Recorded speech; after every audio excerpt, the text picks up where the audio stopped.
Good afternoon, everybody. Welcome to another episode of Keys Boxing Gym Talk. I am K Rob 216. Thank you guys for tuning in today. Today, I want to talk about a little something that's been brewing over the week.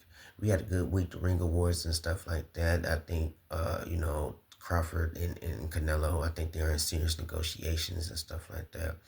My bone to pick, though, is with a Tank Davis and the disrespectful things he said about his family when it went back and forth on Twitter. But before we get into that, though, I want you guys to like and subscribe again. Like and subscribe, please. Like I said, trying to build my brand, trying to give y'all the best content, so please do me that favor.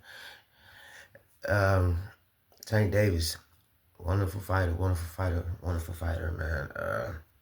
But still, I still have to agree with what Tim Bradley said a couple months ago. He's a 30-0 prospect because he's really haven't really fought anybody, you know.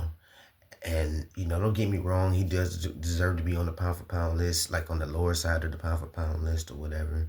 A lot of, boxing, you know, websites and stuff like that have him in the pound for pound rankings. But I just want to see you test yourself, though. My issue with the thing between you and Crawford, you got a lot of backlash because you mentioned this man, wife, and his family, you know. That's off limit. Women and kids is off limits. Let's keep this in the sport. Y'all are going back and forth over a sport. Keep it on that. Don't put the family in this.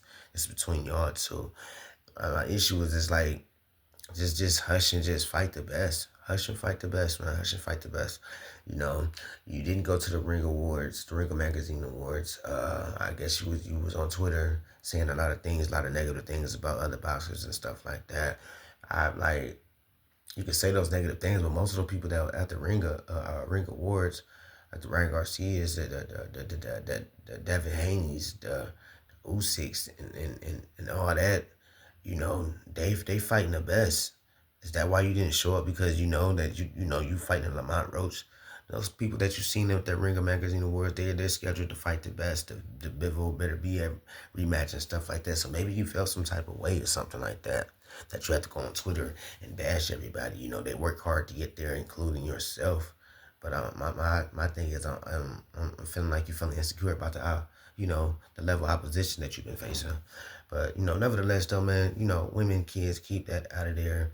You got Leonard Ellaby, who I respect, but contradicts yourself a lot.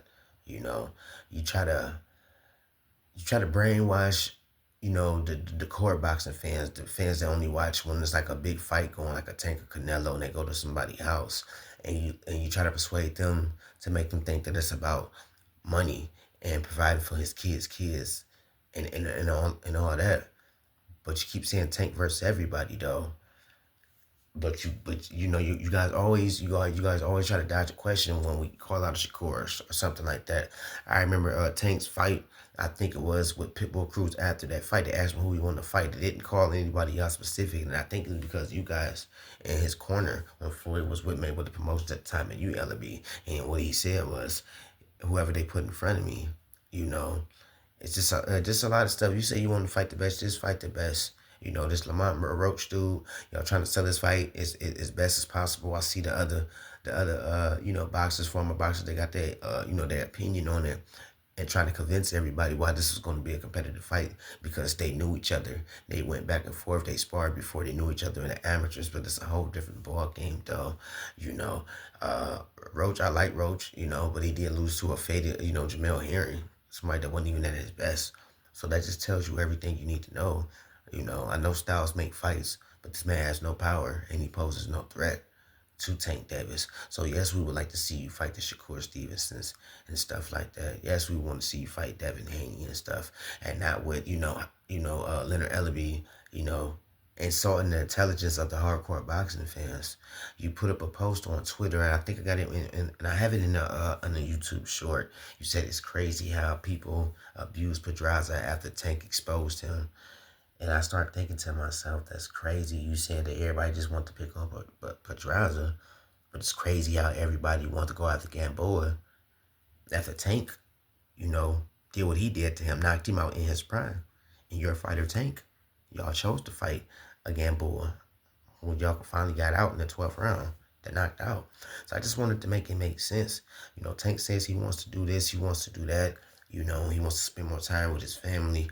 I'm thinking that he's on a new route and stuff like that. I'm thinking he's like with a new beginning, a fresh start. Didn't have nobody in his camp and none of the press conferences or anything like that. So I'm thinking that he's on he's on a positive, you know, positive road. But when you do stuff like this, when you go on Twitter and you talk tough all day, and then you put Terrence Crawford and his family in it, you got to pick which side you want to be on, man. And you got to and Leonard Ellerby, you keep saying Tank versus everybody. Well, Tank fight every fucking body. Fight everybody, please. No more of the Twitter talk and stuff like that, and you fighting C-level opposition. I'm tired of that. Your biggest win was Pedraza. Yes, I said that a lot of people will say Ryan Garcia, but to the hardcore boxing fans, y'all would know that Pedraza was his hardest test. Ryan Garcia, he took advantage of him every way possible. That man is walking around at 160. He fought at 140, and you had a contracted weight at 136, which I do not know why Ryan Garcia accepted that. A lot of the other things, the rehydration clause, if you weigh like a pound more than the rehydrated, the contracted weight, $1 million a pound and stuff like that, like y'all took advantage. I'm not saying that Tank couldn't beat him if they both fought at 140, but you take advantage of your fighters, and you take advantage of the core boxing fans and sorting their intelligence along with your advisor, Al Heyman. So my thing is, man, just fight, do what you got to do. If you retire like you say you are this year, will you be in the Hall of Fame? Yes, you will. I believe 100% you'll be in the Hall of Fame. But first ballot Hall of Famer, it depends on what you do your next two fights, who you going to fight this year. If you're going to beat Usher Court Stevenson and Devin Haney, your two fights, and then retire if you're going to be a first ballot Hall of Famer.